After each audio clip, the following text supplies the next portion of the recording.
Media మిత్రులందరికీ నమస్కారం. BRS party శాసనమండలి సభ్యురాలు కవిత గారి బెయిల్ విషయంలో కొంతమంది చిల్లర మాటలు మాట్లాడుతున్నారు. బెయిల్ రావడం అనేది, బెయిల్ తీసుకోవడం అనేది ఆమె హక్కు. ఆ బెయిల్ పైన కొంతమంది బాధ్యతల్లో ఉన్న వాళ్ళు కూడా సోయి లేకుండా మాట్లాడుతున్నారు. ఒకవైపు బీజేపీ నుంచి కావచ్చు, ఇంకోవైపు కాంగ్రెస్ నుంచి కావచ్చు. కోర్టును తప్పుపట్టే పద్ధతుల్లో, సుప్రీంకోర్టునే తప్పుపట్టే పద్ధతుల్లో వాళ్ళ తెలివి తక్కువతనాన్ని, వాళ్ళ మూర్ఖత్వాన్ని బయటపెట్టుకుంటున్నారు. వాస్తవానికి ఈ కేసు విషయంలో మేము మొదటి నుంచి కూడా చెప్పినాం, ఇది ఇంత నిరాధారమైన కేసు. అసలు అక్కడ ఎటువంటి నేరమే జరగలేదు, తప్పే జరగలేదు. కేవలం ఒక బీజేపీ ఎంపీ చేసిన ఆరోపణలు తీసుకొని సిబిఐ, ఈడీలు ఒక చెత్త కేసు నమోదు చేసినాయి. బహుశా నాకు తెలిసి చరిత్రలో ఈడీ, సిబిఐలు చేసిన పరమ చెత్త కేసుల్లో ఇది ఒకటే ఉంటుంది, లేదా ఇది నెంబర్ 1 అయి ఉంటుంది. ఈ కేసు ఎక్కడ ఏ చిన్న ఆధారం లేకుండా, ఎక్కడ ₹1 మాది నష్టం జరిగింది అని ఎవరు కాంప్లైంట్ ఇవ్వకుండా, మా డబ్బులు ఏదో బ్యాంకుల నుంచి ఎవరో తీసుకుంటారని ఇంకోరు చెప్పకుండా, లేదా ఎటువంటి నగదు దొరకకుండా, ఈ పలానా బ్యాంక్ నుంచి పలానా బ్యాంక్కి ఏదైనా అక్రమంగా ట్రాన్స్ఫర్ అయిందనే ఒక ఆధారం లేకుండా, ఏది లేకుండా మూపబడ్డ కేసు. కేవలం పార్లమెంట్ ఎలక్షన్ల సందర్భంలో ఇక్కడ కేసీఆర్ గారిని, అక్కడ కేజ్రీవాల్ గారిని ఇబ్బంది పెట్టడం కొరకు మోడీ అండ్ కో కలిసి చేసిన కుట్రలో భాగంగా వచ్చిన కేసు తప్ప ఇది వాస్తవానికి ఏం ఆధారాలు లేవు. నిన్న మనం చూసినాం సుప్రీంకోర్టులో వాదనల సందర్భంలో సిబిఐ, ఈడీకి సంబంధించిన న్యాయవాదులు ఏ రకంగా ఇబ్బంది పడ్డారో మాట్లాడడానికి, చెప్పడానికి, ఆధారాలు లేని ఆధారాల కొరకు ప్రయత్నం చేసి ఎట్లా వాళ్ళు సతమతమైనా మనం చూసాం. వాస్తవానికి పట్టపగలు దొరికి నోట్ల కట్టలతో దొరికిన వాళ్ళేమో బెయిల్ మీద వచ్చి అధికారం చెలాయిస్తారు.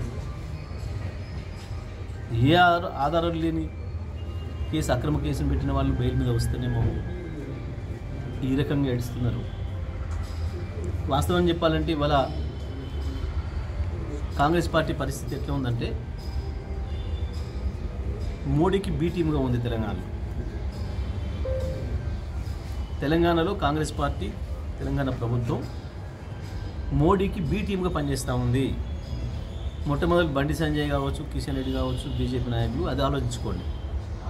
మోడీ మిమ్మల్ని లెక్కపెట్టడం లేదు. ఎప్పటికైనా రేవంత్ అనే మనిషి తెలంగాణలో ఉన్న పద్ధతుల్లో మోడీ గారి వ్యవహారం ఉంది.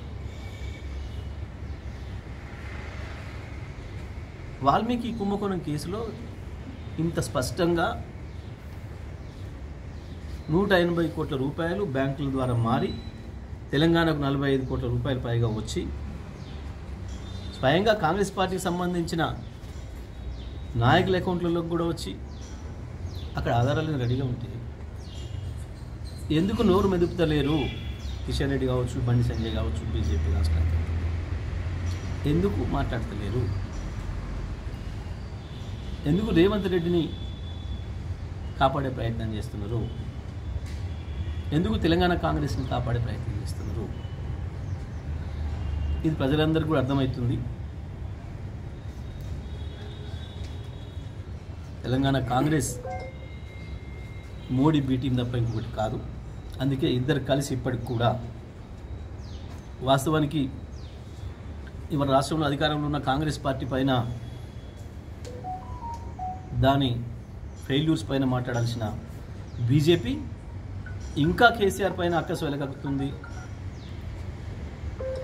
9 నెలలైన పరిపాలన చేతగాక కాంగ్రెస్ పార్టీ మేమే మంత్రులం, బీఆర్ఎస్ పార్టీనే ముఖ్యమంత్రి మంత్రులన్న పద్ధతులు మా మీద దాడి చేస్తుంది. రెండు కలిసి ఇంకా కేసీఆర్ పైన బీఆర్ఎస్ పైన దాడి చేస్తున్నాయంటే వాళ్ళ బలహీనత ఏందో అర్థమవుతుంది, వాళ్ళ ఐక్యత ఏందో అర్థమవుతుంది. ఎవరేం చెప్పినా ఈ కేసు అనేదే ఢిల్లీ లిక్కర్ స్కామ్ అనేది ఒక బీజేపీ కుట్ర తప్ప అది ఒక చెత్త ఆధారం లేని చెత్త కేసు తప్ప ఇంకోటి కాదు. మేము మొదటి నుంచి చూపించినట్టుగానే కవిత గారు చాలా స్వచ్ఛంగా బయటకు వచ్చింది. ఆ సందర్భంలో సుప్రీంకోర్టు జడ్జిలు చేసిన కామెంట్స్ చూస్తేనే మనకు ఆ కేసులో ఏం పసలేదనే విషయం స్పష్టంగా అర్థమవుతుంది. ఎప్పటికైనా కేసీఆర్ని చూసే భయపడుతున్నది బీజేపీ, కాంగ్రెస్ అనే విషయం మనకు స్పష్టంగా అర్థమవుతుంది. లేకపోతే ఎక్కడన్నా చూసిందా ఈ విడ్డూరం? ప్రతిపక్ష పార్టీ అధికార పార్టీని విమర్శ చేస్తుంది. పర్టికులర్గా భారతదేశంలో మోడీ రాహుల్ ఉప్పు నిప్పు అని ఉన్న పరిస్థితులలో రాహుల్ గాంధీ మనిషి అయి ఉంటే రేవంత్ రెడ్డి కావచ్చు, ఇక్కడ కాంగ్రెస్ కావచ్చు, రాహుల్ గాంధీ ఈ కేసు మీద ఏం మాట్లాడిండు, లిక్కర్ స్కామ్ మీద ఏం మాట్లాడిండు? ఒకే కేసులో ఒకరిని అరెస్ట్ చేయడం ఏం తప్పవుతుంది, ఇంకోటి అరెస్ట్ చేయడం న్యాయమవుతుందా? తీవ్రంగా ఖండించింది కదా కేజ్రీవాల్ని అరెస్ట్ చేయడాన్ని, సిసోడియాని అరెస్ట్ చేయడాన్ని. ఈ కేసే తప్పుడు కేసు, మోడీ ఇట్లా ప్రత్యర్థులను, రాజకీయ ప్రత్యర్థులను అణచివేయడానికి ఇటువంటి కుట్రలు చేస్తున్నాడు, ఈడీని సిబిఐని ఉపయోగిస్తున్నాడు అని చెప్పి స్వయంగా రాహుల్ గారు మాట్లాడింది కదా. మరి అదే కేసులో ఉన్న సహనిందితురాలు అయినప్పుడు మరి ఇక్కడ కూడా అదే వర్తించాలి కదా. దాని అర్థమైంది, మోడీ మాట కదా మాట్లాడుతుంది ఇక్కడ కాంగ్రెస్. ఇది స్పష్టంగా కనబడుతుంది. దీనిలో వేరే ఏం సాక్ష్యాలు అవసరం లేదు, దీనికి న్యాయవాదాలు అవసరం లేదు, దీనికి జడ్జిలు అక్కర్లేదు. ప్రజలకు అర్థమవుతుంది, ప్రజల తీర్పు సందర్భాన్ని బట్టి వస్తాయి. అంటే అది డైరెక్ట్ ప్రత్యక్షంగా నేను మళ్ళీ చెప్తున్నా, తప్పకుండా ఇక్కడ ఉన్న కాంగ్రెస్ పార్టీ, ఇక్కడ ఉన్న ముఖ్యమంత్రి మోడీకి బీ టీం అనే పనిచేస్తున్నాడు. మోడీకి అత్యంత ఆప్తుడు ఆయన మాత్రమే. ఎప్పటికైనా మోడీకి దగ్గరుడు ఆయనే అవుతాడు తప్ప కిషన్ రెడ్డిలు, బండి సంజయ్ కాలేరు. It's very clear. నేను ఏమంటున్నా, ఇక్కడ మాకు స్కోపే లేదు విలీనాల గురించి, పొత్తుల గురించి మాట్లాడడానికి. ఎందుకంటే ఇక్కడ ఉన్నది మోడీకి ఏ టీం, బీ టీం, ఇక్కడ రెండే ఉన్నాయి. ఇక్కడ ఎప్పుడనేది సమస్య, రేవంత్ రెడ్డి మోడీతో ప్రత్యక్షంగా ఎప్పుడు కలుస్తాడు అనేది సమస్య తప్ప ఇది ఇక్కడ ఇంకా చర్చ లేదు. కాంగ్రెస్ పాపం అది తెలియక సంజయ్, కిషన్ రెడ్డి, ఇతర బీజేపీ నాయకులు ఎగిరిగి పడుతున్నారు. కానీ వీళ్ళని అసలు లెక్కనే పెట్టడం లేదు. మోడీ వీళ్ళ నాయకుల కింద లెక్కే తీసుకోవడం లేదు.